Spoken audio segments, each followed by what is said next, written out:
Okay, hello everyone once again. I hope all of you are doing great.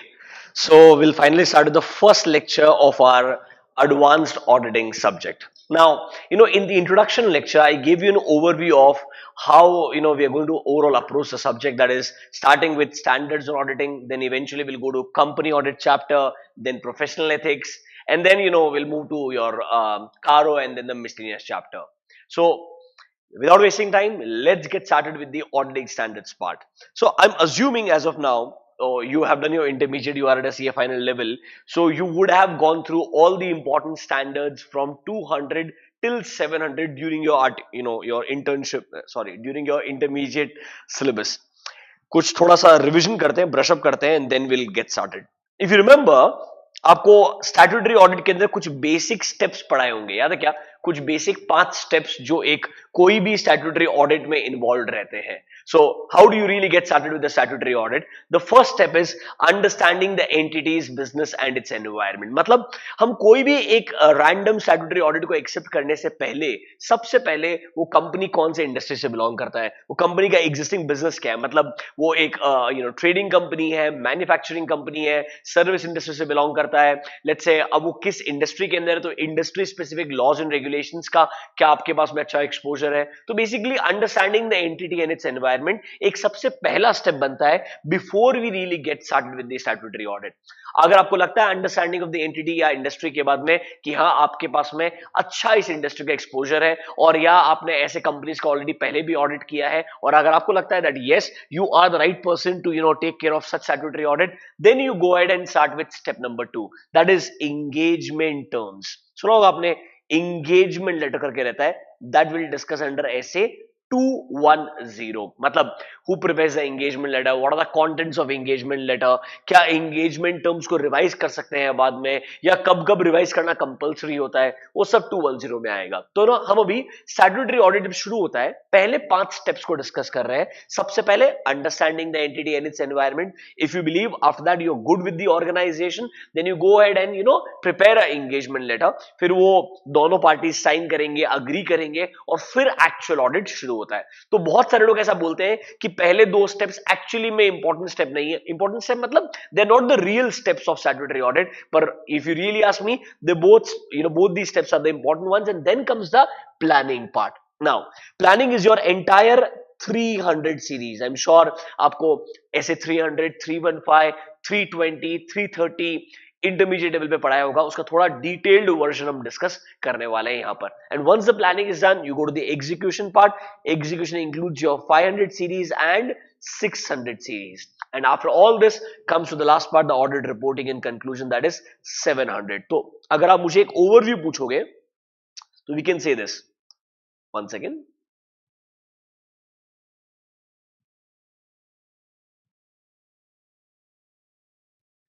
So we can say that we have 200 series, 300, 400, 5, 6, 7, even 800 series भी है, पर वो unfortunately final के syllabus में भी नहीं है. पहले before ICI change the syllabus, 800 series, and then other standards like your SAs, that is standards on assurance engagements, SRS, SREs, वो सब भी सिलेबस में थे, उनको फाइनल के सिलेबस से इवेंचुअली निकाल दिया है. मैं आपको एक पॉइंट के बाद में थोड़ा एक ओवरव्यू जरूर दूंगा उन अदर स्टैंडर्ड्स के बारे में, but our syllabus even at a final level is going to be from 200 till 700. So 200 is nothing but your some basic concepts in audit. So it will introduce you to basic concepts like what are engagement terms, then what is audit documentation, frauds के regarding auditor का normal responsibility क्या होता है, then joint auditor वाला concept क्या रहता है, थोड़ा कुछ basic concept 200 series में आएगा. 300 is purely a planning series. मतलब यहां पर आपको ऑडिट प्लान क्या होता है, ऑडिट प्रोग्राम क्या होता है, एक ओवरऑल ऑडिट स्ट्रेटेजी कैसे बनाया जाएगा, रिस्क को आइडेंटिफाई और एसेस कैसे करते हैं, मटेरियलिटी लेवल कैसे सेट किया जाता है, and then what audit procedures you really want to plan, that is compliance procedure and substantive procedure, वो डिस्कस किया जाएगा 300 सीरीज में. 400 सीरीज अगर आप मुझे पूछोगे, यहां पर सिर्फ 2 ही स्टैंडर्ड है, 402 एंड 450. इसको हम अलग से कुछ अलोकेशन नहीं कर सकते हैं. यहां पर एक सर्विस ऑर्गेनाइजेशन वाला कॉन्सेप्ट आएगा, और दूसरा जब हम कुछ गलतियों को आइडेंटिफाई करते हैं, उन्हें इवैल्यूएट करने के लिए हम एक 450 करके स्टैंडर्ड दिया है. तो 400 is like a Okesh series, कुछ इसका स्पेसिफिक ऐसा डेडिकेटेड आप नहीं बोल सकते कि ये प्लानिंग वाला पार्ट है या एग्जीक्यूशन वाला पार्ट है. This is a general series made. 500 is actually your execution part. Not just 500, it's both 500 as well as 600. But जो 600 है ना, it is more towards using the work of third party. मतलब यहां पर जब आप एक ऑडिटर्स एक्सपर्ट का काम यूज करना चाहते हैं, या इंटरनल ऑडिटर के काम को रेफर करना चाहते हैं, या your planning to use the work of another auditor, तब 600 सीरीज वाला पार्ट आता है. तो 500 एंड 600 दोनों एग्जीक्यूशन वाला पार्ट है, but 600 is more like a third party का. जब आप काम यूज कर रहे हैं या हेल्प ले रहे हैं, तब 600 सीरीज कवर होती है. Once your entire audit procedure is done, then come to the last part, that is your 700, that is your audit reporting part. यहां पर आपको बताया जाएगा ऑडिट रिपोर्ट का फॉर्मेट क्या होता है, what are the different types of audit opinion do we have, then what are the contents of your audit report, then when should we modify our report and all. फिर कुछ other paragraphs होते हैं like key audit matter paragraph, emphasis of matter paragraph, other matter paragraph. उन सब का मतलब क्या होता है, वो सब कुछ 700 सीरीज में डिस्कस करेंगे. Now as I had informed you in the introduction lecture itself, auditing standards although आपने इंटरमीडिएट लेवल पे पढ़े हैं, आपको एक अच्छा अंडरस्टैंडिंग रहेगा. Maybe some of you let's say who are working in the statutory audit department who are using these standards day in day out. But जो ICAI का एग्जाम में क्वेश्चन पूछने का तरीका है, वो थोड़ा मिक्स्ड नेचर का है, मतलब मिला जुला है. मतलब sometimes they ask good case study based questions, but sometimes even in through a case study based question they ask a direct theoretical question. तो how should you really approach these standards, ये हम detail में भी discuss करना शुरू करेंगे. I think पहले कुछ फर्स्ट 40 hours का जो content है, that's going to be only on standards and auditing. Trust me, we'll try to discuss this in so much detail. From exam point of view, you're good.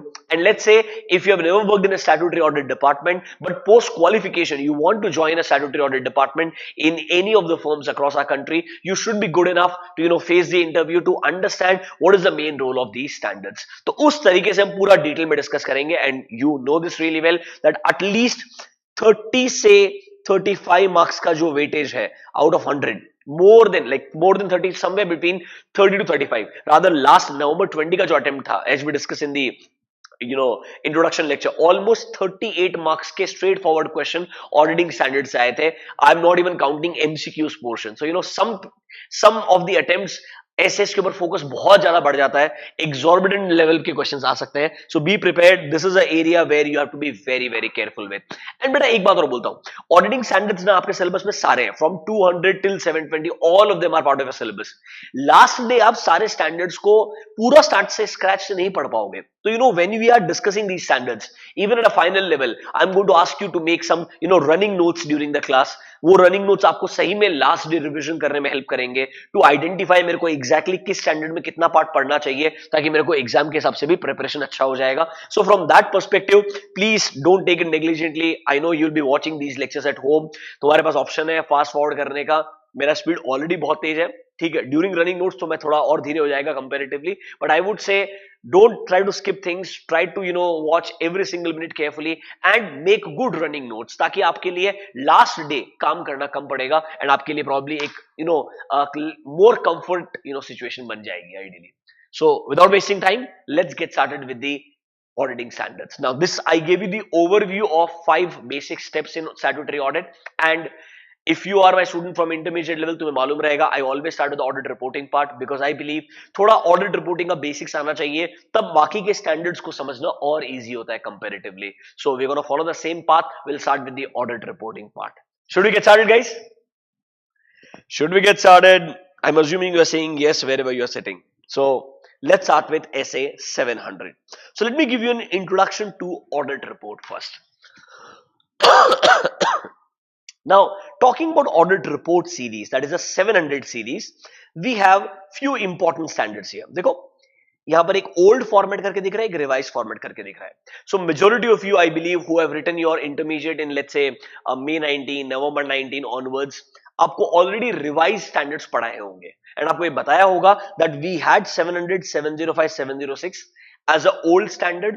इन तीनों को revise कर दिया गया. So we have revised 700, revised 705 and revised 706. And then एक नए standard को introduce किया, that is called as 701. It is nothing but key audit matter paragraph. Now it's been more than good 1 year it's in practice. आप recently कोई भी listed company का report निकाल के देखेंगे, आपको ये 701 देखने को पक्का से मिलेगा, revised audit report format देखने को मिलेगा. But I'm assuming that आप लोगों ने जो इंटरमीडिएट में पढ़ा होगा, maybe by now you are unable to retain everything, you may not be able to recall everything. So we'll do one thing, we'll not waste a lot of time on the old format, but थोड़ा एक old format का discussion करेंगे ताकि revised format आपका understanding better होगा. Number one, you will understand how revise format is different from the old format. And then अगर कुछ specific questions आते हैं रिवाइज फॉर्मेट में, उनका अंडरस्टैंडिंग आपका इंप्रूव हो जाएगा if you know the both old and revise format. So without wasting time, we're gonna start with our discussion on auditing standard number 700. पहले 700 से शुरुआत करेंगे, then we'll go to 705, 706. पहले एक अच्छा अंडरस्टैंडिंग लेंगे पूरे 700 सीरीज के इंपॉर्टेंट स्टैंडर्ड्स का. Okay, should we get started? Chalo, just 1 second guys. Okay, so take out your notebooks, give first heading SA 700. पहला heading दो SA 700. I know ये सब आपने इंटरमीडिएट में पढ़ा है, थोड़ा जल्दी जल्दी डिस्कस करेंगे. 700, write down the name, forming an opinion on financial statements. SA 700, forming an opinion on financial statements. Forming an opinion on financial statements. SA 700. Forming an opinion on financial statements. Now, before we jump into details of 700, I'm sure आपको at an intermediate level पढ़ाया होगा the different types of opinion what we have as per auditing standards. So कुछ लोगों को ये misconception होता है that there are 4 types of opinion. But let me tell you once again, there are only 2 types of opinion. So do one thing, under SA 700 write down point number 1. Under SA 700 write down point number 1. Types of audit opinion. Types of audit opinion. Write down point number 1. Types of audit opinion. Divide them in 2 parts. Number 1, modified opinion, and second is unmodified opinion. Divide them in 2 parts. पहला वाला रहेगा modified opinion. Second one is called as unmodified opinion. Modified and unmodified opinion. Now, under unmodified, I repeat, under unmodified write down, it can also be called as clean opinion or unqualified opinion. Under unmodified write down, it can also be called as clean opinion or unqualified opinion. So unmodified को आप clean और unqualified opinion भी बोल सकते हो. हाँ, तो under modified now write down. Now modified we have 3 options. Under modified we have 3 options. Qualified opinion, दूसरा adverse and तीसरा disclaimer. So under modified 3 things will come: qualified, adverse and disclaimer. I'm sure ये सब आपने सुने होंगे, आपको शायद पता होगा कि adverse एक अलग कैटेगरी का ओपिनियन है. नहीं, adverse एक कैटेगरी ऑफ मॉडिफिकेशन है, क्वालिफाइड एक कैटेगरी ऑफ मॉडिफिकेशन होता है. सो ब्रॉडर लेवल पे सिर्फ 2 ही टाइप के ओपिनियन है, modified and unmodified. Modifications 3 type के होते हैं, that is qualified, adverse and disclaimer. And ये जो जितने भी सारे मॉडिफिकेशंस हैं ये हम डिस्कस करेंगे SA 705 में. तो मॉडिफाइड ओपिनियन के आप ब्रैकेट्स में लिख सकते हो, रेफर SA 705. Refer SA 705. सो क्वालिफाइड क्या होता है, एडवर्स क्या होता है, डिस्क्लेमर क्या होता है, when do give qualified, when do we give adverse, ये हम डिटेल में डिस्कस करेंगे under SA 705. Now there are 2 broader types of opinion. One is called as unmodified opinion, second is called as modified opinion. What is the difference between these 2 words? So normally एक statutory auditor का objective क्या होता है? Statutory auditor का objective है to examine the financial statements and examine करने के बाद में ये कंक्लूजन ड्रॉ करे कि क्या उसे कुछ फाइनेंशियल स्टेटमेंट्स के अंदर मटेरियल मिसस्टेटमेंट्स मिले हैं क्या. You would have heard of this word material misstatements. we'll discuss this word in detail, don't worry about this, but those misstatements which are so significant. हम एक misstatement को material कब बोलते हैं? जब वो मेरे यूजर्स के डिसीजन को इंपैक्ट कर सकता है. आपको मालूम रहेगा statutory auditor users of financial statements के लिए रिपोर्ट बना के देता है. तो अगर कोई ऐसी गलती आपको मिलती है जिसका इंपैक्ट आपके यूजर के डिसीजन पे आ सकता है, तो वो गलती एज ऑडिटर आपके लिए कहलाती है material misstatement. So normally when you are checking financial statements, आप यही एग्जामिन करते हो, यही इवैल्यूएट करते हो that whether these financial statements are free from material misstatements और not. Because if there are material misstatements, आपको वो चीज अपने रिपोर्ट के अंदर हाईलाइट करनी पड़ेगी, अपने रिपोर्ट को बदलना पड़ेगा. So can we say normally जो एक स्टैंडर्ड ऑडिट रिपोर्ट का फॉर्मेट होता है, टॉकिंग अबाउट है standard audit report format. Standard audit report format normally assume करो आप एक स्टैट्यूटरी ऑडिटर एक कंपनी के, आपने फाइनेंशियल स्टेटमेंट्स को एग्जामिन किया, एग्जामिन करने के बाद में you come to a conclusion that आपको कोई भी मटेरियल मिसस्टेटमेंट्स नहीं मिले हैं इस कंपनी के फाइनेंशियल स्टेटमेंट्स में, या आपको लगता है आपके जजमेंट में it is free from material misstatements, तो क्या आप क्लीन रिपोर्ट दे सकते हो? क्लीन रिपोर्ट का मतलब यह भी होता है कि स्टैंडर्ड रिपोर्ट में कुछ बदलाव नहीं लेकर के आना. इसीलिए clean report is also called as unmodified. Why unmodified? मतलब आप कुछ भी स्टैंडर्ड फॉर्मेट में चेंजेस नहीं करना चाहते हो, standard format as it is देना चाहते हो. That is why it can also be called as unmodified opinion और clean opinion. Now sir, in audit qualification is a negative word. In audit qualification is a negative word. Normally एक qualification देना मतलब आपको कोई गलतियां मिली है, आपको कोई गलती मिली है या मल्टीपल गलतियां मिली है जिसलिए आप अलग अलग क्वालिफिकेशंस दे रहे हो. तो सर जब हम ऐसा बोलते हैं कि हमें कोई भी मेजर मटेरियल मिसस्टेटमेंट नहीं मिला है, हम कोई भी क्वालिफिकेशन देना नहीं चाहते हैं, तो can I say we are giving a clean report. That is why clean report can also be called as unqualified report or unqualified opinion. Why unqualified? Because there are no qualifications. Don't worry, we'll take actual examples of some reports to understand how a qualified opinion looks like, how a clean opinion looks like. I'll show you an example, don't worry about it. पहले एक overview दे रहा हूं आपको कि sir normally जो standard format है, अगर हम बोलते हैं उसको हम कुछ बदलाव नहीं लाना चाहते हैं उसके अंदर, मतलब उसको मॉडिफाई नहीं करना चाहते हैं या उसमें कोई क्वालिफिकेशन देना नहीं चाहते हैं, that is why a clean report can also be called as unqualified report or unmodified report. क्या आपको ये वर्ड unmodified का मतलब थोड़ा समझ में आया है क्या? Why we have this word unmodified, why we have the word clean opinion or unqualified opinion. But assume करो अगर आपको कोई मटेरियल मिसस्टेटमेंट मिलते हैं, मैं आपको ये सेम एग्जांपल दिखाता हूं ताकि थोड़े आपके इंटरमीडिएट के डेज रिफ्रेश हो जाएंगे and hopefully you should be able to relate to them very easily. Just one second. Okay, forgot to download that.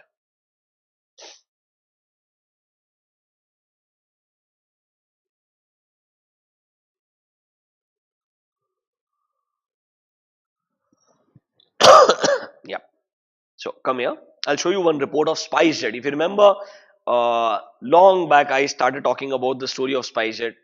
I think it's been good 4-5 years now.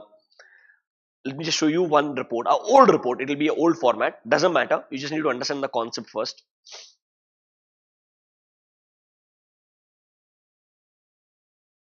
See, it's a very old report of SpiceJet, 2014. Can you see?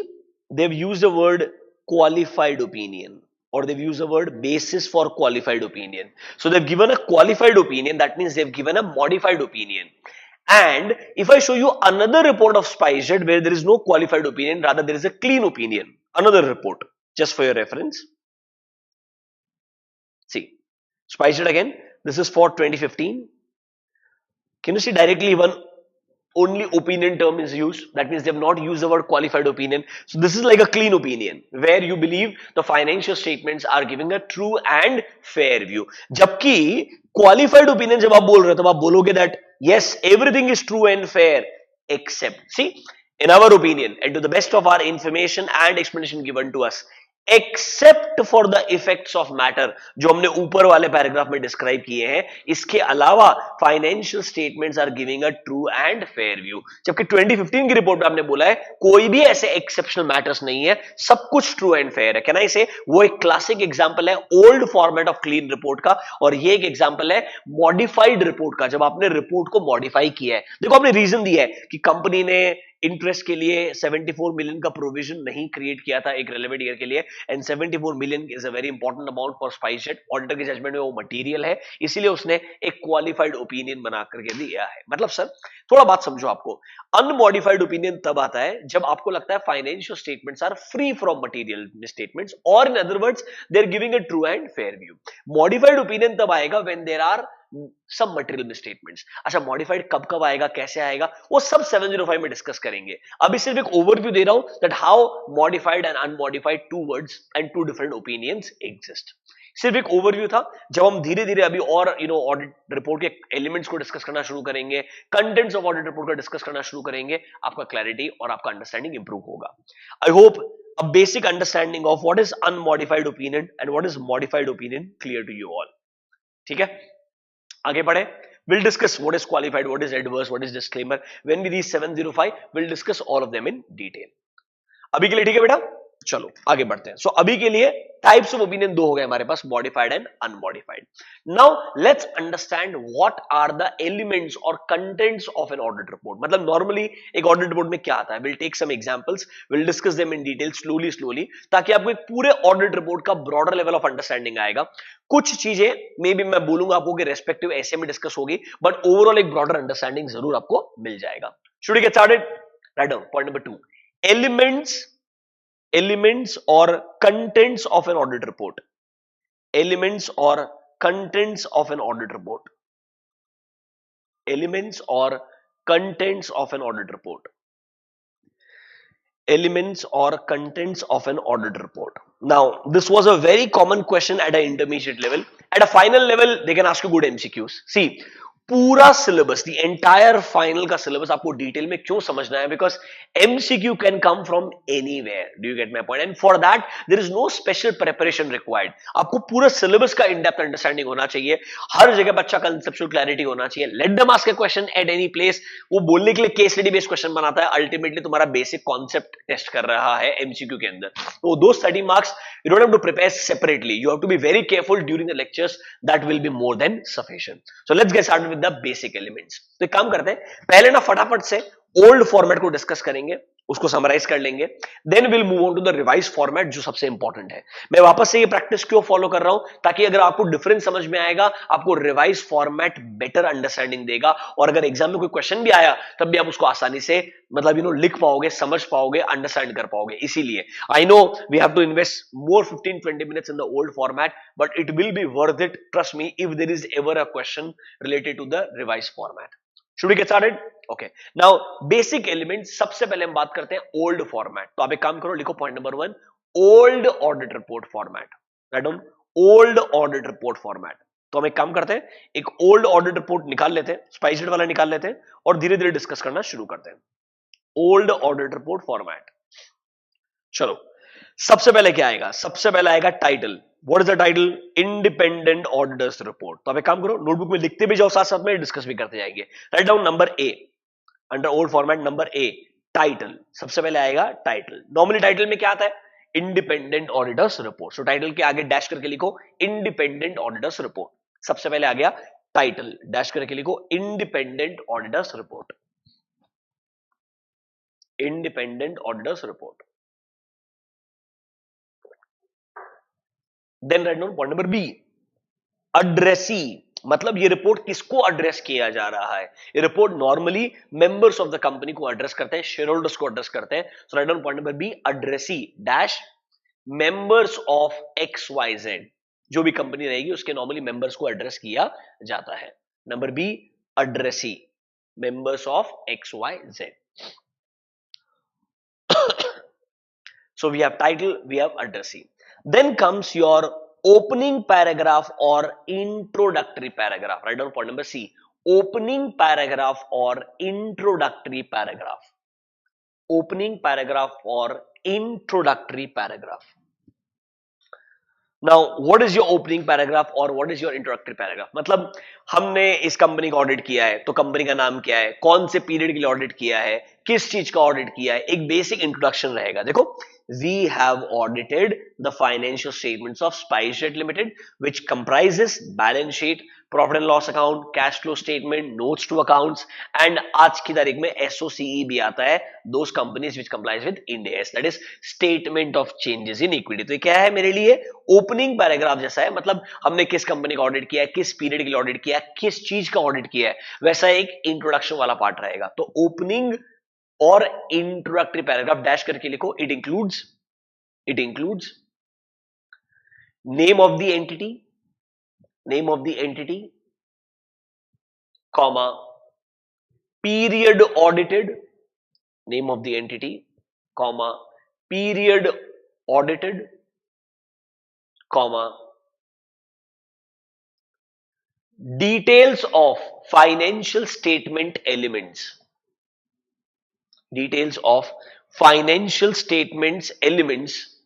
which were audited. मतलब आपने financial statement में balance sheet को audit किया है, income statement को audit किया है, तो जो आपके रेलेवेंट एलिमेंट्स है जिनको आपने ऑडिट किया है उनका नाम, उनका रेफरेंस आता है. This is your opening paragraph और इंट्रोडक्टरी पैराग्राफ. ठीक है, आई एम श्योर ये सब आपने पढ़ा होगा, बहुत सिंपल लग रहा है आपको. Let's go next. उसके बाद लिखो नीचे स्कोप पैराग्राफ. नेक्स्ट आएगा scope paragraph. After opening paragraph comes your scope paragraph. Scope paragraph dash करके लिखो. It includes management responsibility,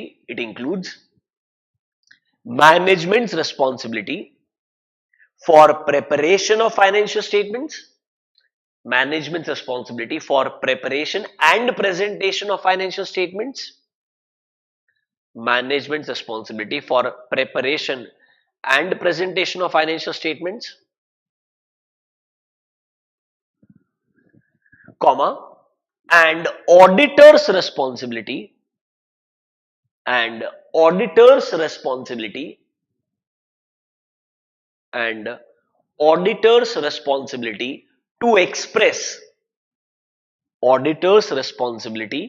to express an opinion on those financial statements. Auditors responsibility to express an opinion on those financial statements. Auditors responsibility to express an opinion on those financial statements. तो basically management का responsibility है to prepare and present financial statements. ये आपको पहले भी पढ़ाया होगा, आपको मालूम रहेगा. अकाउंटिंग स्टैंडर्ड्स या रेलेवेंट इंड एस जो भी एप्लीकेबल है कंपनी के लिए, उनका प्रॉपर कंप्लायंस करते हुए प्रिपरेशन करना चाहिए. शेड्यूल 3 को फॉलो करना चाहिए डिस्क्लोजर रिक्वायरमेंट्स के लिए. एंड ऑडिटर का ड्यूटी बनता है जितने भी एप्लीकेबल ऑडिटिंग स्टैंडर्ड्स हैं उनको दिमाग में रखते हुए उसने प्रॉपर स्टैट्यूटरी ऑडिट परफॉर्म करना चाहिए. तो अगर आपको रेफरेंस के लिए चाहिए तो आपको थोड़ा रिमाइंड कर दूं. सेक्शन 133 ऑफ कंपनीज एक्ट बोलता है कंपनी के लिए जो भी एप्लीकेबल अकाउंटिंग स्टैंडर्ड्स है, इंड एस है, वो उन्हें कंप्लाई करने पड़ेंगे. ये ड्यूटी रहेगा मैनेजमेंट का एंड ऑडिटर इवैल्यूएट करेगा ऐसा हुआ है या नहीं हुआ है. Then we have section 143 that is powers and duties of the auditor. वहां पर आपका सबसेक्शन नंबर 10 जो है वो इनडायरेक्टली बोलता है ये ऑडिटर का ड्यूटी बनता है to comply with all applicable SAs. So 133 is for accounting standards and Ind AS and 143 subsection 10 is for auditing standards कि इनका कंप्लायंस ऑडिटर ने इंश्योर करना चाहिए, ये ऑडिटर का ड्यूटी बनता है. यही चीज आपको normally management responsibility paragraph and auditors responsibility paragraph में मिलता है. ये पैराग्राफ्स को काफी रिवैम्प किया है एंड रिवाइज फॉर्मेट में काफी डिटेल्स ज्यादा आती है, उनको हम डिस्कस करेंगे. That is more important from exam point of view. अभी के लिए सबसे पहले क्या पढ़ा, टाइटल आएगा, then we have addressee, then एक ओपनिंग पैराग्राफ आता है, फिर आता है स्कोप पैराग्राफ जहां पर मैनेजमेंट का रिस्पॉन्सिबिलिटी एंड ऑडिटर का रिस्पॉन्सिबिलिटी दोनों के बारे में डिस्कशन किया जाता है. ये हम डिस्कस कर रहे हैं old format of audit report. Can we go next, आगे बढ़ेगा. चलो नेक्स्ट क्या है, can you see the next paragraph, basis for qualified opinion paragraph. But remember, एक मिनट रुक जाओ, let me show you the clean report also. मैंने आपको स्पाइसजेट का क्लीन रिपोर्ट भी दिखाया था, वापस दिखाता हूं. अगर आप स्पाइसजेट का क्लीन रिपोर्ट देखोगे, title, addressee, opening paragraph, scope paragraph and then directly आपको ओपिनियन दिखेगा.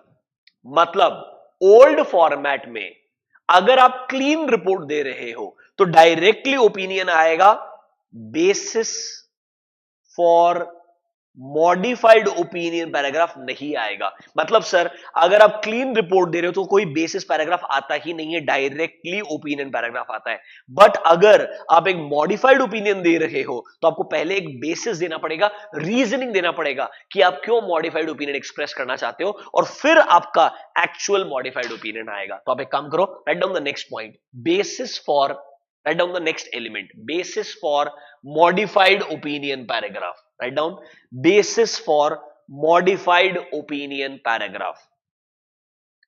Basis for modified opinion paragraph. Brackets में लिखो refer SA 705. Refer SA 705. मतलब अगर 705 एप्लीकेबल है तो ही आपका ये basis for modified opinion paragraph आएगा। अगर क्लीन ओपिनियन आएगा तो ये बेसिस पैराग्राफ नहीं आता है in case of old audit report format. या बेसिस पैराग्राफ में क्या आएगा, you will give you reason why exactly you have expressed a modified opinion. Now modified opinion can be qualified और इट कैन बी एडवर्स और it can be disclaimer. तो ये paragraph का heading भी बदलते जाएगा, it can be basis for qualified और it can be basis for adverse और it can be basis for disclaimer, depending upon the different category of modification you want to give. तो sir ये basis paragraph के अंदर हमको reason for modification देने पड़ेंगे। जैसे कि हमने यहां पे एग्जांपल देखा, they did not make a provision of x amount, that is why I want to express a qualified opinion. Sir ये हो गया basis paragraph. After this write down the next element, opinion paragraph. Next element लिखो opinion paragraph. Next element लिखो opinion paragraph. Now normally जब clean opinion हुआ तो सिर्फ opinion heading आएगा एंड नॉर्मल आपका ओपिनियन आएगा, in our opinion to the best of our information and explanation given to us the financial statement gives a true and fair view. But अगर आप modified opinion दोगे तो आपको opinion के आगे रेस्पेक्टिव मॉडिफिकेशन वाला टर्म ऐड करना पड़ेगा। क्या आप क्वालिफाइड ओपिनियन देना चाहते हो, क्या आप एडवर्स देना चाहते हो, क्या आप डिस्क्लेमर देना चाहते हो, you will have to add that term. So can I say opinion paragraph can be for a clean opinion or it can be for a modified opinion also. उस तरीके से आपका opinion paragraph आने वाला है। Don't worry about this. इसको revise format में हम और डिटेल में डिस्कस करेंगे बिकॉज वहां पर ज्यादा रेलेवेंस रहेगा। अभी सिर्फ एक ओल्ड फॉर्मेट का आपको अंडरस्टैंडिंग दे रहा हूं। तो स्टार्ट किया था हमने टाइटल के साथ में, उसके बाद एड्रेस ही था, फिर हमारा ओपनिंग पैराग्राफ था, फिर हमारा स्कोप पैराग्राफ जहां पर मैनेजमेंट का रिस्पॉन्सिबिलिटी एंड ऑडिटर का रिस्पॉन्सिबिलिटी था। देन अगर क्लीन ओपिनियन है डायरेक्टली ओपिनियन आएगा, अगर मॉडिफाइड ओपिनियन है तो पहले बेसिस फॉर मॉडिफाइड ओपिनियन आएगा, फिर आपका ओपिनियन पैराग्राफ आएगा। अभी तक जो डिस्कस किया क्लियर है क्या भाई? पक्का? चलो इसके बाद में क्या आएगा, देयर आर टू पैराग्राफ्स, एक होता है एम्फसिस ऑफ मैटर पैराग्राफ, एक होता है other matter paragraph. Write down next EOM paragraph और नेक्स्ट लिखो OM paragraph. EOM paragraph and OM paragraph. EOM is your emphasis of matter paragraph and OM is your other matter paragraph. Emphasis of matter paragraph and दूसरा other matter paragraph. Brackets में लिखो refer S A 706। अगर 706 applicable है तो शायद EOM paragraph आ सकता है या शायद ओएम पैराग्राफ आ सकता है या दोनों भी आ सकते हैं। अब ये डिपेंड करेगा कि यार ईओएम का मतलब क्या होता है, when do we give normally EOM paragraph. तो इसके लिए हमको 706 डिटेल में डिस्कस करना पड़ेगा। Once we reach there you will understand what is the difference between both EOM and OM. Normally when does EOM comes, और अगर ईओएम आया तो अंदर का कंटेंट कैसा रहेगा, कैसे वो चेंज होगा, ये हम डिटेल में डिस्कस करेंगे। अभी के लिए रेफरेंस देके छोड़ दो। तो ईओएम एंड देन ओएम आ सकता है। Then comes the last part, right on the last element. Report on other legal and regulatory requirements. Right on the last one. Report on other legal and regulatory requirements. A report on other legal and regulatory requirements.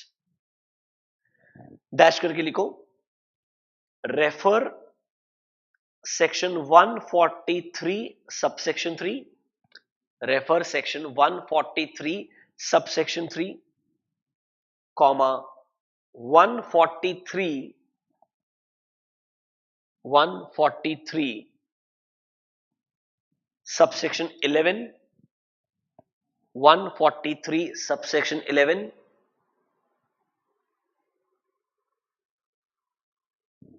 and reference of and reference of reporting on internal financial controls, reference of reporting on internal financial controls, internal financial controls as required by 143 subsection 3 clause number I, as required by 143 subsection 3 clause number I discuss करेंगे। जब हम company audit वाला part discuss करेंगे, there is reporting on principal assertion, कुछ चीजें वो auditor को report करना ही होता है कंपल्सरीली। फिर उसमें एक क्लॉज नंबर आई बना के दिया है कि आपको एक सेपरेट एनेक्सर बना के देना पड़ेगा ऑडिट रिपोर्ट के साथ में, where you are expressing your opinion on internal financial controls which are relevant for financial reporting. तो ये आईएफसी क्या होते हैं, आईएफसीआर क्या होता है, उनमें डिफरेंस क्या है, ये हम डिस्कस करेंगे। एंड देन एक रेफरेंस है कारो 2016 या कारो 2020 का, वो आता है 143 सबसेक्शन 11 से, दैट ऑडिटर को इफ एप्लीकेबल कारो के फॉर्म में एक सेपरेट एनेक्सर इंक्लूड करना पड़ता है, उसको भी हम एक सेपरेट चैप्टर में डिस्कस करेंगे। ये सब चीजों का रेफरेंस आएगा आपके reporting on other legal and regulatory requirement. And after this comes your firm name, firm registration number, partners name, partners membership number, place date. तो आप फटाफट से रेफरेंस दे सकते हो कि आप एंडिंग के अंदर क्या लिखोगे, फर्म का नाम आएगा, फर्म का रजिस्ट्रेशन नंबर आएगा, पार्टनर का नाम आएगा, पार्टनर का मेंबरशिप नंबर आएगा, डेट एंड प्लेस जहां पर आपने ऑडिट रिपोर्ट साइन किया है उसका रेफरेंस आएगा। ये सब मिलकर के फाइनली आपके पूरे elements of old audit report बनाते हैं।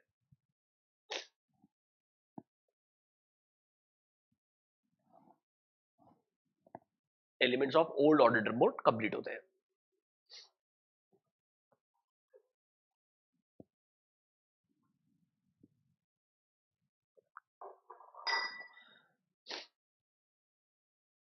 Done. So this was just an overview. See let me remind you, तुम्हारे सिलेबस में ओल्ड फॉर्मेट अब नहीं है, तुम्हारे सिलेबस में पूरा रिवाइज फॉर्मेट है। अब हम पूरा डिटेल में डिस्कशन करेंगे on the revise format itself. ये सिर्फ एक ओवरव्यू था ताकि आपको अब रिवाइज फॉर्मेट बेटर तरीके से समझ में आएगा। चलो, आई होप ये आपके लिए एक अच्छा रिवीजन हो गया होगा। This you would have studied at a intermediate level. Can we get started with the revise format now? शुरू करेंगे भाई। चलो, given next heading, revised audit report format. Revised audit report format, मैं आपको पहले एक ड्राफ्ट फॉर्मेट दिखाता हूं, बाद में हम रिलायंस का एक एक्चुअल रिपोर्ट ले लेंगे लास्ट ईयर का, उसको देखेंगे रेफरेंस करने के लिए, ठीक है। Let's start with the draft audit report format, revised वाला। ओके, डोंट वरी, आपके नोट्स के अंदर बहुत सारे ऐसे ऑडिट रिपोर्ट के फॉर्मेट्स मैंने दिए, तो आप रेफर कर सकते हो, आपका अंडरस्टैंडिंग ब्रिलियंट होगा, डोंट वरी अबाउट इट। चलो, let's start with the revised audit report format. सबसे पहले देखो क्या लिखा है वापस, इंडिपेंडेंट ऑडिटर्स रिपोर्ट, मतलब टाइटल सेम रहने वाला है क्या? फटाफट, revise audit report format number A, quickly उड़ा दे जाओ, टाइटल सेम ही रहने वाला है, title dash independent auditors report, no difference at all, title dash independent auditors report. उसके बाद नेक्स्ट पॉइंट नंबर बी देखो क्या लिखा है, to the members of ABC, absolutely same, कोई डिफरेंस नहीं है, एड्रेस ही एकदम सेम रहेगा, जो भी कंपनी के रेलेवेंट मेंबर्स रहेंगे उनका रेफरेंस आ जाएगा। टाइटल सेम है, एड्रेस ही सेम है। अब एकदम इंपॉर्टेंट चीज देखो, ओल्ड फॉर्मेट में वो क्या पढ़ाया था, सबसे पहले आएगा ओपनिंग पैराग्राफ और इंट्रोडक्टरी पैराग्राफ। यहां पर देखो क्या है, it's a report on audit of stand alone financial statements. Okay, अंदर का कंटेंट है क्या? कुछ नहीं है, there is no opening paragraph if you see carefully. जैसे हमारे पास ओल्ड रिपोर्ट में अगर आप देखो, क्या प्रॉपर एक ओपनिंग पैराग्राफ था क्या? चेक करो, we have audited the financial statement of SpiceJet Limited which includes balance sheet blah blah blah blah blah।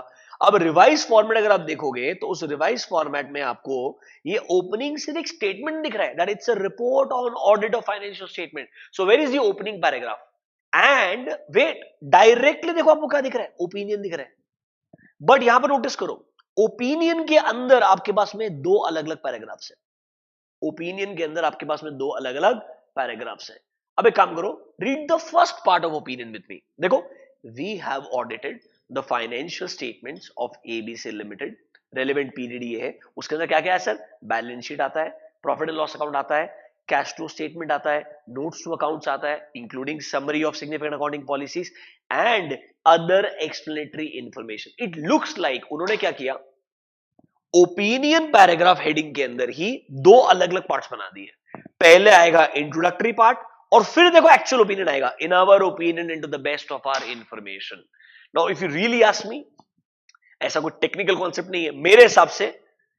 उन्होंने, मेरे हिसाब से, this is just my judgement, उन्होंने आइडियली इस ओपनिंग पैराग्राफ को यहां डालना चाहिए था एंड ओपिनियन में सिर्फ ओपिनियन ही होना चाहिए था। कुछ लोगों के लिए थोड़ा कंफ्यूजिंग हो सकता है, ये मेरा ओपिनियन है, मेरे को नहीं लगता आपको ये मानना चाहिए, दिमाग लगाना चाहिए, सिर्फ रेफरेंस के लिए।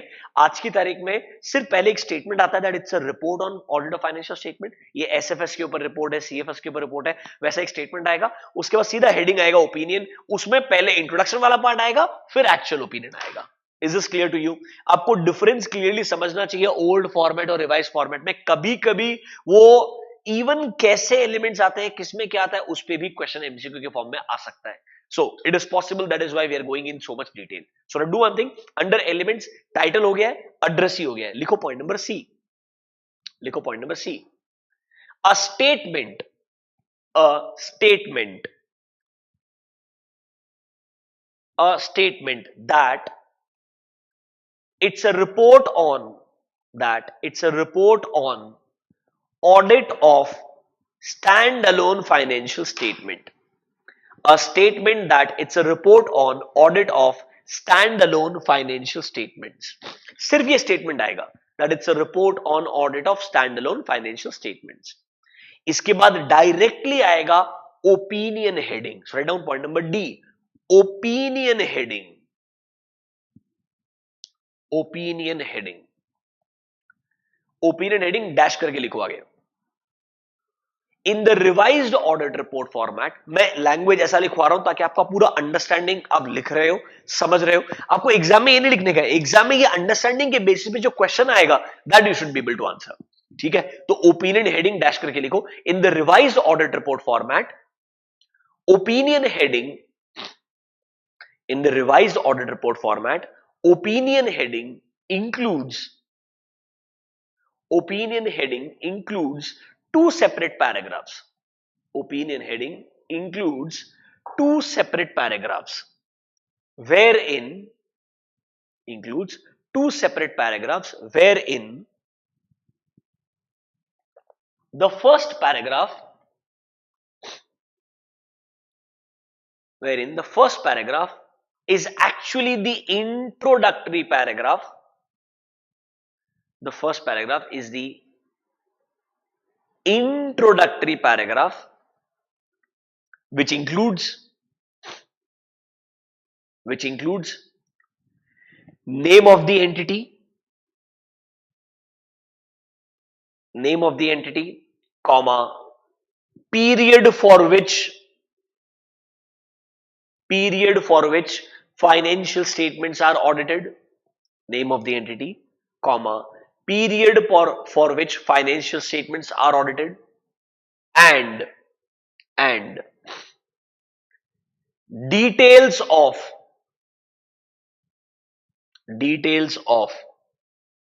financial statements elements,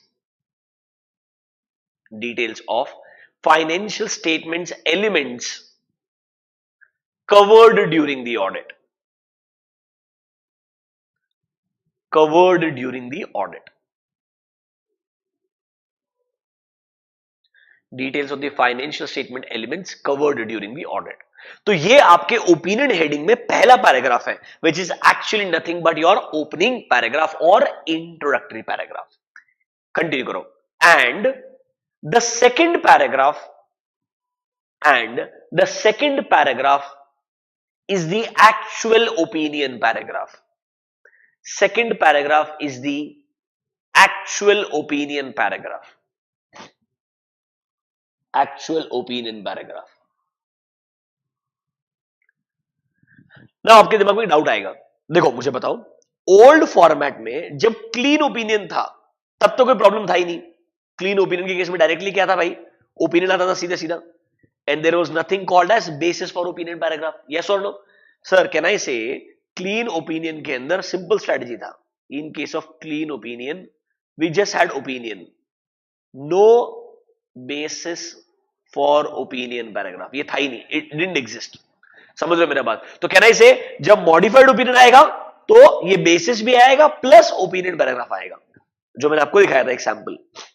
I showed you the sample 705 के बाद वाला, याद है क्या आपको?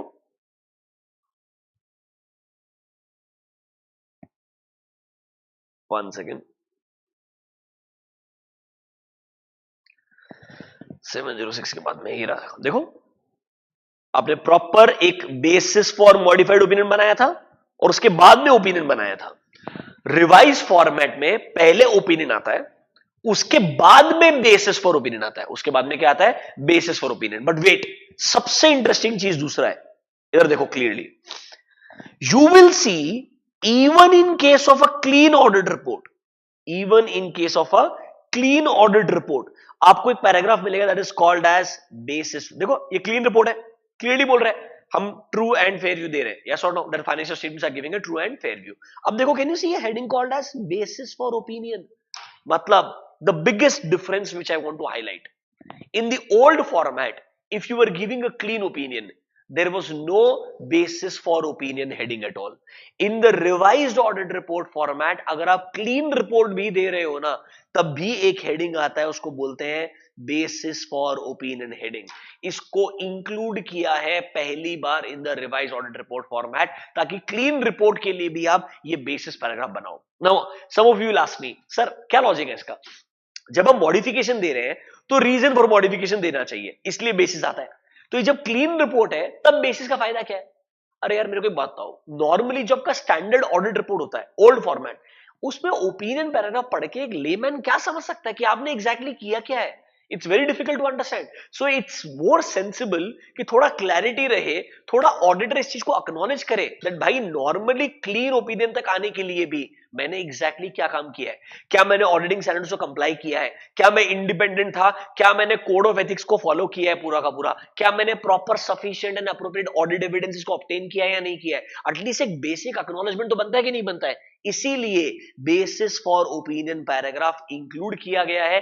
ये क्लीन ओपिनियन के केस में भी आएगा. And read the content. See, we conducted our audit in accordance with standards on auditing specified under 143 subsection 10. मतलब क्लियरली बोलेंगे हमने ऑडिट कैसे किया है, जो भी स्टैंडर्ड्स ऑन ऑडिटिंग हमें कंप्लाई करने चाहिए थे, जो हमारा ड्यूटी बनता है, जो ड्यूटी है वो दिया है कहां पर? 143 सबसेक्शन. इसका इंटरप्रिटेशन सुनो, स्टैंडर्ड्स 143.10 में नहीं दिए, 143.10 में ऑडिटर का ड्यूटी बताया है that he has to comply with all applicable auditing standards. फिर देखो, हमारा उसके अंदर जो भी रिस्पॉन्सिबिलिटी हमने फुलफिल किया है, we are independent of the company in accordance with code of ethics issued by ICAI.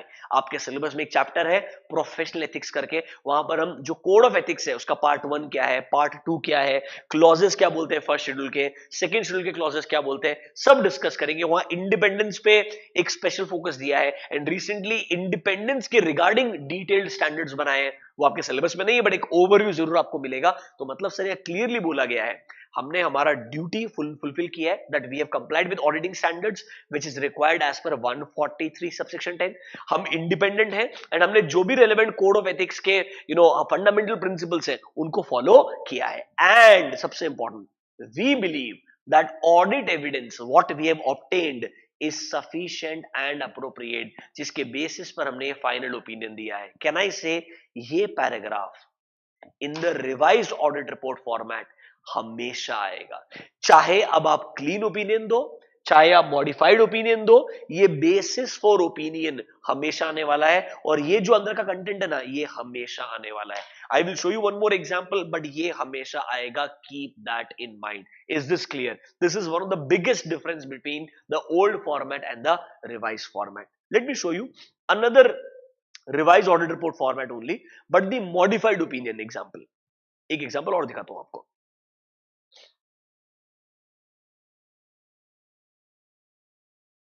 Come here. See, independent auditors report to the members. Address ही आ गया. And can you see? It's a report on audit of financial statement. It looks like it's a revised audit report. Can you see? कौन सा opinion है ये? Qualified opinion. But then again, remember, पहला part introduction है, and this is the actual opinion. This is the actual opinion. Then can you see basis for qualified opinion paragraph? सुनो मेरा बात, अब हम बात कर रहे हैं रिवाइज्ड ऑडिट रिपोर्ट में जब हम मॉडिफाइड ओपिनियन देते हैं तब भी बेसिस पैराग्राफ तो आएगा ही आएगा, बट इस बार इस बेसिस हेडिंग के अंदर भी ना दो पैराग्राफ्स हैं, बेसिस हेडिंग के अंदर भी ना दो पैराग्राफ्स हैं। एक काम करो, रीड पैराग्राफ नंबर 2, ये कंटेंट पढ़ो, read this content, read this.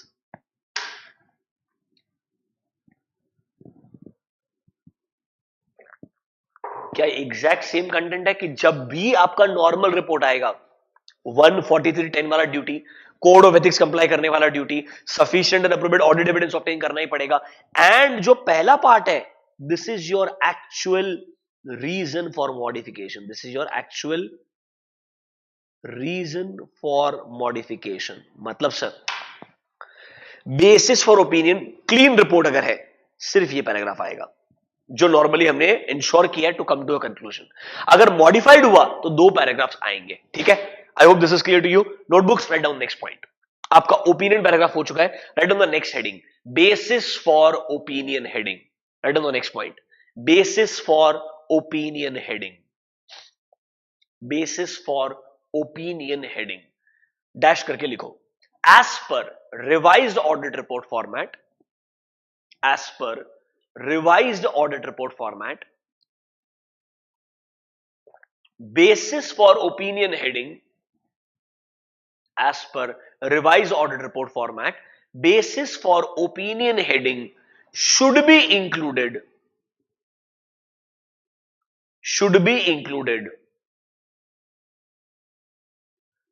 irrespective, should be included irrespective of the type of audit opinion, irrespective of the type of audit opinion,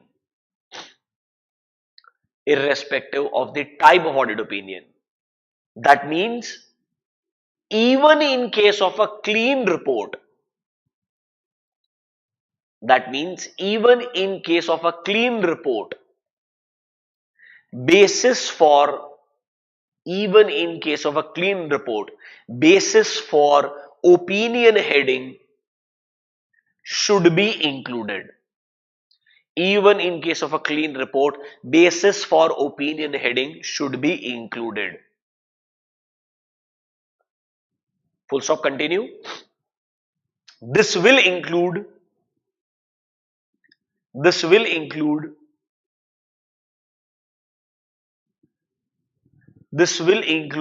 reference of following. This will include the reference of following. Number A.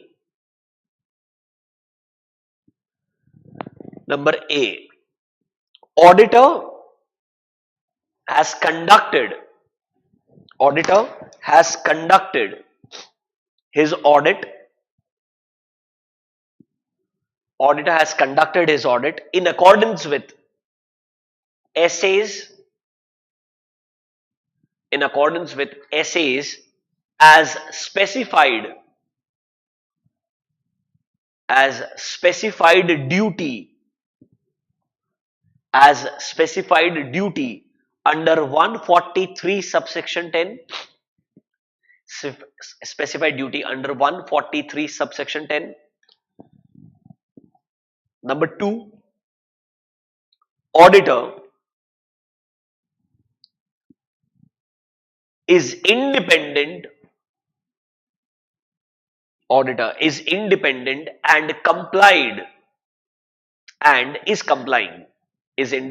and is complying with all the requirements specified under code of ethics issued by ICAI,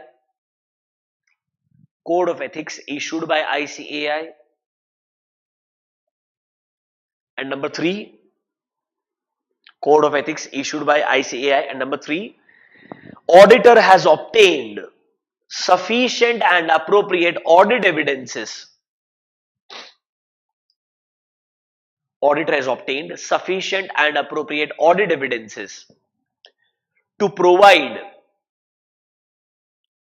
sufficient and appropriate audit evidences to provide a basis for his opinion. To provide a basis for his opinion. To provide a basis for his opinion. देखो sir, वापस से revise करते एक बार. Revise format है, सबसे पहले title आएगा, address ही आएगा, उसके बाद में एक स्टेटमेंट आएगा that it's a report on audit of SFS और सीएफएस. फिर डायरेक्टली आएगा ओपिनियन हेडिंग. ओपिनियन हेडिंग में ही 2 पैराग्राफ आएगा, इंट्रोडक्टरी पैराग्राफ, एक्चुअल ओपिनियन. फिर सर एक पैराग्राफ आएगा बेसिस फॉर ओपिनियन. चाहे क्लीन रिपोर्ट हो या मॉडिफाइड रिपोर्ट हो, ये बेसिस फॉर ओपिनियन हेडिंग आने वाला ही है. अगर क्लीन रिपोर्ट हुआ तो सिर्फ इतना ही नॉर्मल चीज है कि हमने ऑडिट कैसे कंडक्ट किया है, हमने कोड ऑफ एथिक्स से कंप्लायंस इंश्योर किया है, इतना पार्ट ही आएगा. अब यहां पर आपके पास में नीचे लिखो नोट, एक नोट लिखो, special note. In case of note, in case of modified opinion, in case of modified opinion as per revised audit report format, in case of modified opinion as per revised audit report format, the basis for modified opinion heading, the basis for modified opinion heading will include, the basis for modified opinion heading will include 2 separate paragraphs. The basis for modified opinion heading will include 2 separate paragraphs, wherein the first paragraph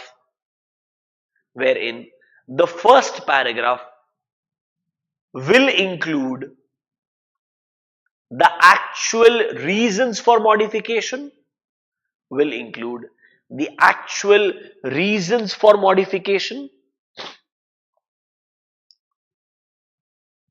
and the second paragraph will include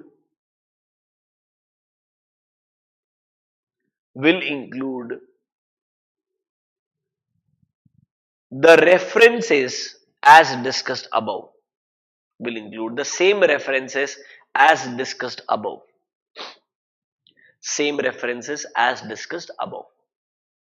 मतलब जो same चीज हमने ऊपर discuss की थी वही चीजें वापस आने वाली है. वो सेकंड पैराग्राफ में आएगी, पर पहला पैराग्राफ जो रहेगा वो आपका एक्चुअल रीजन फॉर मॉडिफिकेशन रहेगा. मतलब कंपनी ने कोई तो एएस कंप्लाई नहीं किया होगा, इंडेस कंप्लाई नहीं किया होगा, डिस्क्लोजर ढंग से नहीं दिया होगा, अकाउंटिंग ढंग से नहीं किया होगा, वैल्यूएशन गलत किया होगा, कोई ना कोई रीजन तो रहेगा मॉडिफिकेशन का, वो एक्चुअल रीजन आने वाला है.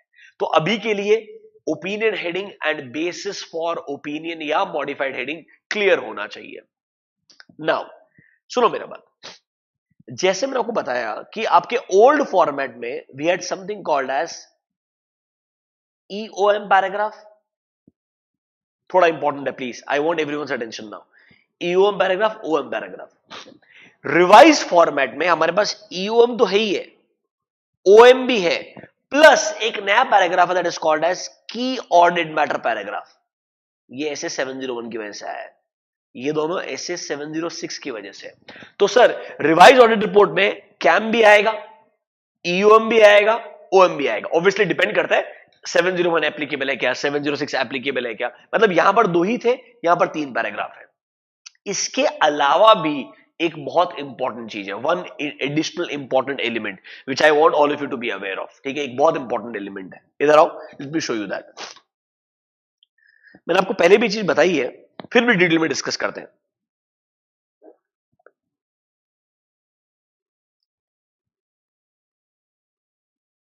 देखो मैं ये स्पाइसजेट वाला एग्जांपल क्यों लेता हूं, आपको समझ में आएगा. 2014-15 स्पाइसजेट की हालत बहुत खराब थी.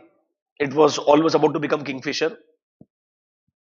तब उनके पास एक ऑडिट रिपोर्ट में पैराग्राफ था, उसको बोला है एम्फसिस ऑफ मैटर पैराग्राफ। देखो क्या रीजन दिया उन्होंने, we draw attention to note number 2A, which indicates that the company has incurred a net loss of 10,000 million during the year.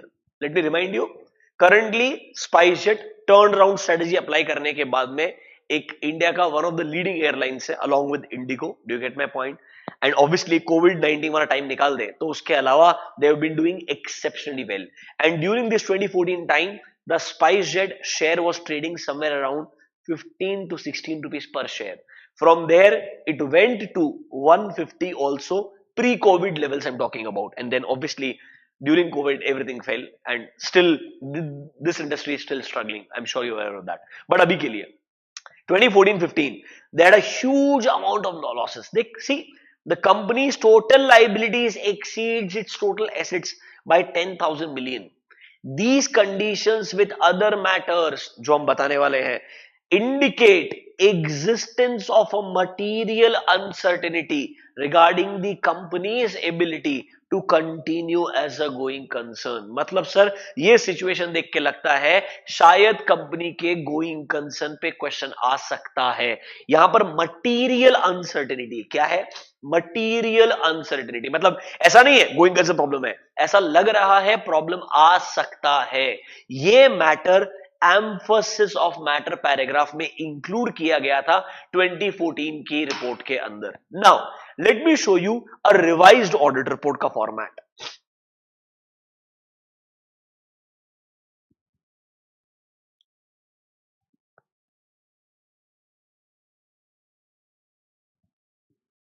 One second ना,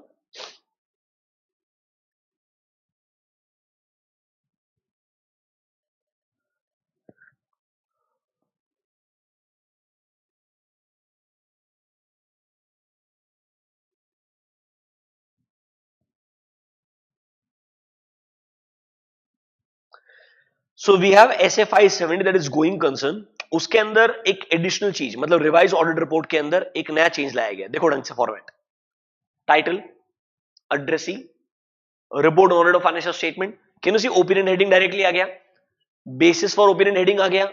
उसके बाद में can you see another heading, एक heading मिलेगा आपको नया, देखो material uncertainty related to going concern.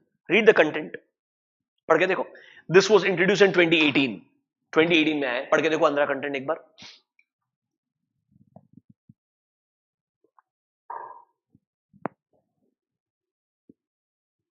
ऐसा लग रहा है एग्जैक्टली सेम कॉपी पेस्ट है। We draw attention to note number x, company has incurred a net loss of y x Y z. Company के जो करंट लाइबिलिटीज है वो exceed करते हैं टोटल एसेट्स को। एंड सर बाकी चीजों को देखते हुए it indicates that a material uncertainty exist that may cast a significant doubt on the company's ability to continue as a going concern. Listen to me carefully. Last 4 to 5 years, we have seen a lot of, big names like Yes Bank, DHFL, ILNFS, where publicly scams came out and people realized that big brands or private sector banks के अंदर Yes Bank was one of the biggest names once upon a time. DHFL was a very very safe name. ILNFS majority stake is with the government. So you need to understand that ऐसे organizations में Idea Cellular almost on the verge of liquidating, almost on the verge. They're surviving somehow. Yes, the promoter is there. There is a foreign entity, foreign brand name exist करता है, but स्थिति खराब था एक time तक। AGR dues जो amount पे करना है। What I'm trying to say is ऐसे बहुत सारे कंपनीज है जहां पर फाइनेंशियली पोजीशन खराब होता था बट उसको हाईलाइट ढंग से नहीं होता था हमारे ऑडिट रिपोर्ट्स के अंदर भी। सो रिवाइज ऑडिट रिपोर्ट में क्लियरली एक नया पैराग्राफ बनाया गया। अगर आपको लगता है, प्लीज ढंग से सुनना, अगर आपको लगता है किसी भी वजह से, सबसे लॉजिकल तरीका रहेगा कंपनी के लॉसेस क्या सिग्निफिकेंटली बढ़ रहे हैं, मतलब नेटवर्थ नेगेटिव हो गया क्या सीधा सीधा सिंपल तरीके से, क्या लॉसेस सिग्निफिकेंटली बढ़ रहे हैं और जो आपको इंडिकेट कर रहे हैं कि शायद कंपनी के अंदर फ्यूचर में गोइंग कंसर्न को लेकर प्रॉब्लम आ सकता है। प्लीज अंडरस्टैंड, अगर आप श्योर हो गोइंग कंसर्न प्रॉब्लम है तो ये नहीं आएगा, this won't come. This is only when there is a material uncertainty related to going concern. Please understand one thing. Please, अगर एक स्पाइस जेट का ऑडिटर 2014-15 में बोलता गोइंग कंसर्न प्रॉब्लम है और रिपोर्ट में क्लियरली बोलता this is the going concern problem report, और गोइंग कंसर्न के हिसाब से उन्होंने अगर अपने अकाउंटिंग ट्रीटमेंट को नहीं बदला होता कंपनी के मैनेजमेंट ने, और लेट्स से ऑडिटर ने मॉडिफाइड ओपिनियन दिया होता उसकी वजह से, कैन आई से जो एग्जिस्टिंग बचे कुछ जो इन्वेस्टर्स थे जिनका थोड़ा बहुत कॉन्फिडेंस था वो भी खत्म हो जाता। ये ऑडिटर का काम नहीं बनता। ऑडिटर का काम क्या बनता है, आज के हिसाब से looking at the current situation, what do you think is the current scenario, क्या एक्चुअली में कोई कंसर्न प्रॉब्लम है या ऐसे कंडीशंस है जिसकी वजह से आपको लगता है प्रॉब्लम हो सकता है। देखो स्पाइस जेट में टर्न अराउंड स्ट्रेटजी आया कि नहीं है, you will be shocked, you never know that may be let's say in 5 years on the line idea cellular जो हम सबने सोचा था खत्म हो जाएगा पूरा का पूरा, there will be a duopoly in the telecom industry, शायद ऐसा नहीं होगा, मे बी आइडिया सर्वाइव कर जाए, you never know right, you cannot predict these things. See, it is possible. If SpiceJet can, why not Idea? Even they can. They have a strong promoter यार, मतलब कुछ भी नहीं तो promoter का नाम तो अच्छा है, reputation तो अच्छा है. So what I'm trying to say is, अगर material uncertainty है related to going concern, तो ही आप एक separate paragraph बनाओगे. पहले ये चीज EOM में आती थी. This matter we used to include under EOM. Now it won't come under EOM, it will come as a separate heading altogether, that there can be material uncertainty related to going concern. But this may not come in all audit reports, only if there is a material uncertainty ये हमारे report में आएगा. So what if there is a going concern problem? क्या करेंगे हम? We will discuss under 570, don't worry. 570 में इस चीज को हम रिविजिट करेंगे, डिटेल में डिस्कस करेंगे. अभी सिर्फ बता रहा हूं एक अलग से हेडिंग भी आ सकता है. I will show you also idea के रिपोर्ट में, डीएचएफएल के रिपोर्ट में आपको मैं दिखा सकता हूं. Late me show you one thing. DHFL, हाँ ठीक है, ये लो अपडेटेड ऑडिट रिपोर्ट है. देखो independent auditors report, members of DHFL, it's a report on SFS. Can you see disclaimer of opinion दिया है, बेसिस फॉर डिस्क्लेमर जो भी है डिटेल में दे दिया उसने reasons. Then can you see material uncertainty related to going concern. Clean opinion में भी आ सकता है ये, यहां पर डिस्क्लेमर क्यों दिया उसके रीजंस अलग है, बट कैन आई से एक प्रॉपर हेडिंग आएगा material uncertainty related to going concern. चाहे डिटेल्स देने पड़ेंगे, रीजंस देने पड़ेंगे पूरे के पूरे. प्लीज अंडरस्टैंड ये एक सेपरेट हेडिंग इंट्रोड्यूस कर दिया है आपके रिवाइज ऑडिट रिपोर्ट के अंदर. इसका डिस्कशन डिटेल में 570 में करेंगे. Once I explain you that what all possible situations can be there under new और revised, it should not be the word new, revised SA 570. तो आपको 570 भी रिवाइज करना पड़ा है because of revise audit report format, जो हम discuss करेंगे डिटेल में. अभी के लिए नोटबुक्स पे जाओ, एक नेक्स्ट पॉइंट लिखो. तो हमने ओपिनियन लिख लिया, बेसिस फॉर ओपिनियन लिख लिया. Right on the next point, material uncertainty related to going concern. Right on the next point, material uncertainty related to going concern. Material uncertainty related to going concern. Dash करके लिखो. Refer S A 570 brackets में लिखो revised. Refer S A 570 revised for details. Refer S A 570 revised for details. ये हम 570 में जब पढ़ेंगे मैं आपको पूरा एक्सप्लेन करूंगा डिटेल में कब ऐसा होगा, किस तरीके का कंटेंट आना चाहिए. बट अंडरस्टैंड ये एक अलग से हेडिंग आ सकता है, रादर आएगा if there is a material uncertainty related to going concern. मतलब सर ये चीज पहले ओल्ड फॉर्मेट में एग्जिस्ट नहीं करती थी, रिवाइज फॉर्मेट में उसको वापस से नया इंक्लूड किया है. तो सर कैन आई से अब हमारे पास क्वेश्चन बचता है what about KAM, EOM and OM. और ओल्ड में थे हमारे पास सिर्फ ईओएम एंड ओएम. नॉर्मली आपने सुना होगा दैट ईओएम के बाद में ओएम आता है, अगर दोनों है तो. ईओएम है ही नहीं तो सिर्फ ओएम आएगा. हमारे पास अब एक additional matter that is called as key audit matter paragraph. तो आप एक काम करो, write down the next element, key audit matter paragraph. Next element key audit matter paragraph, dash करके लिखो refer S A 701. Refer S A 701. Refer S A 701. Next लिखो emphasis of matter paragraph. Emphasis of matter paragraph. Emphasis of matter paragraph, dash करके लिखो refer S A 706. Refer S A 706.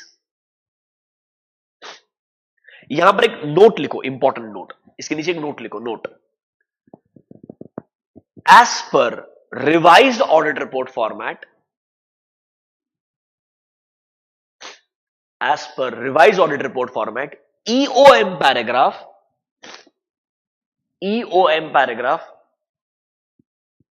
can be included. EOM paragraph can be included either before CAM. EOM paragraph can be included either before CAM or after CAM. Either before CAM or after CAM, depending upon auditor's judgment. Depending upon auditor's judgment. Please ढंग से सुनो मेरा बात, मैं आपको पढ़ाऊंगा detail में 706 में जब जाऊंगा, I will explain you this in detail. Please, बहुत सारे लोगों को लगता है पहले कैम आएगा. नॉर्मली पहले कैम ही आता है हमारे ऑडिट रिपोर्ट में और बाद में ईओएम आता है, बट इसका मतलब ये नहीं है ये पहले नहीं आ सकता है. It can be the other way around also. EOM may be included before CAM also. ये डिपेंड करेगा आप क्या मैटर इंक्लूड करना चाहते हो. अगर वो कैम में आने वाले मैटर से भी ज्यादा इंपॉर्टेंट है तो उसके ऊपर भी आ सकता है. ये रिवाइज्ड 706 में लिखा है, हम डिटेल में डिस्कस करेंगे. Don't worry about it. Is this clear to you? अभी सिर्फ एक रेफरेंस दे रहा हूं, डिटेल में डिस्कशन रेस्पेक्टिव ऐसे में करने वाला हूं. बेयर ऐसे ओपन करके I prove it to you. ये कहां लिखा हुआ है, डोंट वरी अबाउट इट. अभी के लिए मेरा बात मान लो, ताकि एमसीक्यू में अगर ऐसे क्वेश्चंस आ जाए ना, you should be able to answer. Because MCQ में वो ऐसे ट्रिकी लैंग्वेज यूज करने का ट्राई करेगा कि ईओएम कंपल्सरीली कैम के बाद में आना चाहिए. ऐसा नहीं है. It can come even before KAM also. Now what about other matter paragraph? तो कैन आई से अगर कैम पहले आया बाद में ईओएम आया तो उसके बाद ओएम आ सकता है, या पहले ईओएम आया बाद में कैम आया उसके बाद में ओएम आ सकता है. It is possible. बट एक सिचुएशन और है, रिवाइज ऑडिट रिपोर्ट फॉर्मेट में ऐसा भी बोला है, ये ओएम जो है जरूरी नहीं है हमेशा ईओएम या कैम के बाद में आए. This OM can also come after auditors responsibility. ढंग से देखना, देखो ढंग से. Revise audit report format, title, addressee, report on audit of financial statements, opinion paragraph, basis for opinion. Can you see एक रेफरेंस दिया है की ऑडिट मैटर पैराग्राफ का. फिर कुछ तो अदर इंफॉर्मेशन करके डिस्कस करेंगे. Don't worry about it, will discuss that. फिर बाद में management responsibility, auditors responsibility, and देखो उसके बाद में उन्होंने अदर मैटर पैराग्राफ दिया है. कुछ ऐसा एग्जाम्पल भी दिखा सकता हूं आपको मैं जहां पर कैम के बाद ईओएम है और डायरेक्टली ओएम है. तो ओएम ना नॉर्मली अगर आप मुझे पूछोगे, आइडियली सबसे आखिरी में जो हमारा report on other legal and regulatory requirement जो है ना, नॉर्मली इसके पहले ही इंक्लूड होता है. पर आपको लगता है बहुत इंपॉर्टेंट है, आप उसको ईओएम के बाद भी इंक्लूड कर सकते हो, सिर्फ ऑडिटर के जजमेंट के हिसाब से, और कुछ भी अलग बात नहीं है. Write down next point, other matter paragraph. Write down next point, other matter paragraph. It can be included. It can be included either after. It can be included either after. It can be included either after EOM slash CAM, either after EOM slash CAM, or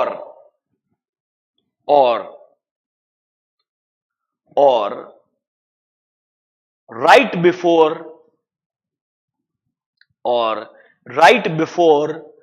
report on other legal and regulatory requirements. Right before report on other legal and regulatory requirements. Right before report on other legal and regulatory requirements. देखो आप में से कुछ लोगों को थोड़ा डर लग रहा होगा, sir day one first lecture में why are you discussing the entire revise audit report directly, हमें ये ईओएम क्या है ओएम क्या आता ही नहीं है अभी तक. देखो बेटा थोड़ा एक ओवरव्यू है ये, don't worry about this. We will revisit the audit report chapter once again, एक सेपरेट चैप्टर के फॉर्म में भी है, उसको हम रिविजिट करने वाले हैं, पर एक ओवरव्यू आपको देना जरूरी है. इसके बिना ये डिस्कशन शुरू नहीं हो सकता है. एंड जो बाकी आने वाले स्टैंडर्ड्स है ना, वो कहीं ना कहीं ऑडिट रिपोर्ट स्टैंडर्ड से कनेक्टेड रहेंगे. हर स्टैंडर्ड में रेफरेंस आने वाला है, इसीलिए आपको थोड़ा एक ओवरव्यू देना अभी का भी जरूरी है. It is very very essential according to me. इससे ही आप थोड़ा कंफर्टेबल हो पाओगे आगे, वरना तकलीफ होएगा आपको बाद में. तो प्लीज थोड़ा सा स्टार्टिंग में आपको डिफिकल्ट लग रहा होगा, but don't worry about this, we will revisit to all this. ठीक है. अब ना एक इंटरेस्टिंग चीज दिखाता हूं आपको मैं. Late me show you revised Reliance का रिपोर्ट, लेटेस्ट रिपोर्ट दिखाता हूं रिलायंस का. देखना ढंग से. Independent auditors report to the members of Reliance Industries. It's a report on SFS. Opinion paragraph. Opening, actual opinion. Clear है? Basis for opinion. Same reference of 143.10. Code of ethics. And we have obtained sufficient and appropriate audit evidences. After this, can you see key audit matter paragraph? Normally नए audit reports में सबसे ज्यादा content जो है आपको की audit matters में ही मिलेगा. क्यों ऐसा, क्या रेलेवेंस है, सिविल 01 में बताएगा. सारे की ऑडिट मैटर्स आ गए. These are all key audit matters. Once your key audit matters are over, can you see यहां पर कोई ईओएम नहीं आया है. No EOM here, no material uncertain related to going concern. But एक नया पैराग्राफ है, देखो. Information other than financial statement and auditors report thereon. ये आ रहा है SA 720 से. देयर इज ऐसे कॉल्ड एज 720. ये रिवाइज्ड स्टैंडर्ड है. मैंने आपको बहुत पहले बताया होगा कि हमारा जो ऑडिट रिपोर्ट है वो एनुअल रिपोर्ट में आता है. एनुअल रिपोर्ट में फाइनेंशियल स्टेटमेंट और ऑडिट रिपोर्ट के अलावा भी बहुत सारा इंफॉर्मेशन रहता है.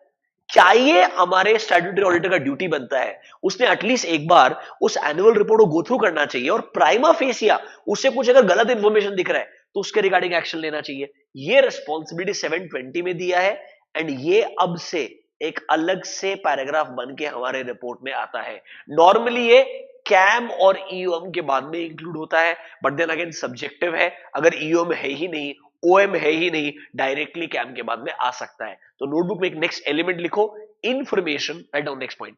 Information other then the financial statements and auditors report thereon. Information other than the financial statement and auditors report thereon. And the auditors report thereon. लिखो, refer SA 720 for the same.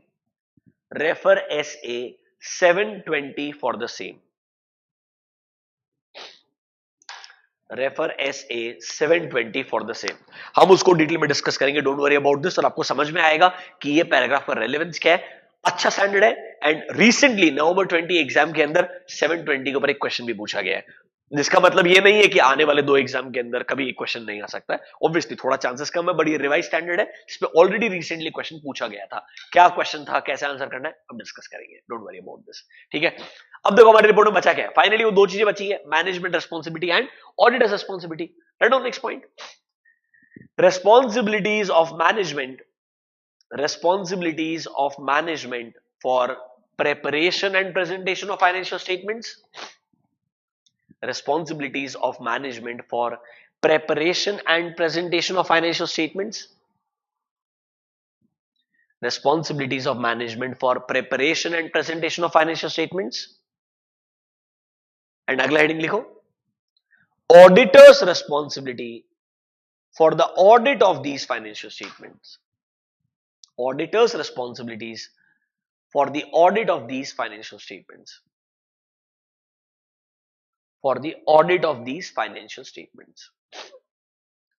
Auditor's responsibility for the audit of these financial statements. आप shock हो जाओगे, जो revise audit report है ना, वहां पर auditors responsibility बहुत ही डिटेल में, बहुत ही ज्यादा. देखो, कैम के बाद में अदर इंफॉर्मेशन आया, उसके बाद management responsibility, auditors responsibility is in extreme detail. बहुत कंटेंट है. रादर इससे भी ज्यादा और डिटेल में हो सकता है. यहां पर सारे रेलेवेंट इंपॉर्टेंट स्टैंडर्ड्स ये हम सबसे लास्ट में पढ़ेंगे. ऑडिटर्स रिस्पॉन्सिबिलिटी में क्या आता है, बिकॉज जितने भी इंपॉर्टेंट स्टैंडर्ड्स है ना, सबका रेफरेंस आएगा. 315, 600 का सीरीज, 700 सीरीज, 260 वाला पार्ट, सब इंपॉर्टेंट स्टैंडर्ड्स का रेफरेंस कि कैसे आपने वो सब इंश्योर किया है as a auditor responsibility while arriving at a final opinion. बहुत डिटेल में हम इसको डेफिनेटली डिस्कस करने वाले हैं. Last one, reporting on other legal and regulatory requirement. Right on the next point, reporting on other legal and regulatory requirement.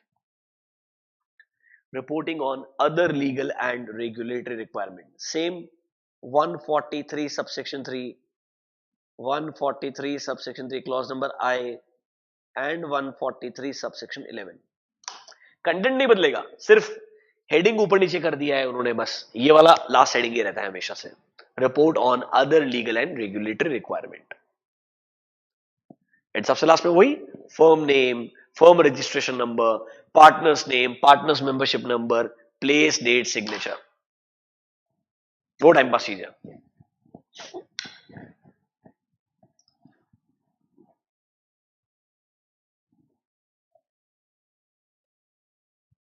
थोड़ा एक overview समझ में आया क्या रिवाइज ऑडिट रिपोर्ट फॉर्मेट का? देखो सबसे इंपॉर्टेंट चीज, अगर आप clearly old format and revise format में डिफरेंस निकालना चाहोगे, क्लियरली सुनना। ओल्ड फॉर्मेट में सर ओपिनियन हेडिंग डायरेक्टली नहीं आता था, काफी नीचे था। यहां पर ओपिनियन हेडिंग डायरेक्टली आता है। आप में से कुछ लोग बोलोगे सर क्या फायदा, मेरे हिसाब से ऑडिट रिपोर्ट में सबसे इंपॉर्टेंट चीज ऑडिट ओपिनियन है, बिल्कुल लॉजिकल है, सबसे ऊपर ही होना चाहिए। बट सर ओपिनियन हेडिंग में भी दो पैराग्राफ था, पहला इंट्रोडक्टरी पैराग्राफ और फिर एक्चुअल ओपिनियन।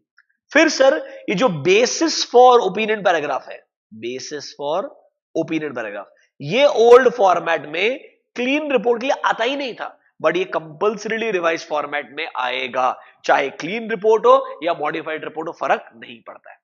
फिर sir material uncertainty related going concern, एक नया हेडिंग इंक्लूड किया गया। अदर इंफॉर्मेशन के ऊपर एक नया हेडिंग इंक्लूड हो, मतलब 570 रिवाइज किया, 720 रिवाइज किया, फिर एक कैम करके नया इंक्लूड ही किया पूरा 701। ये सब मेजर चेंजेस है आपके रिवाइज ऑडिट रिपोर्ट फॉर्मेट के अंदर।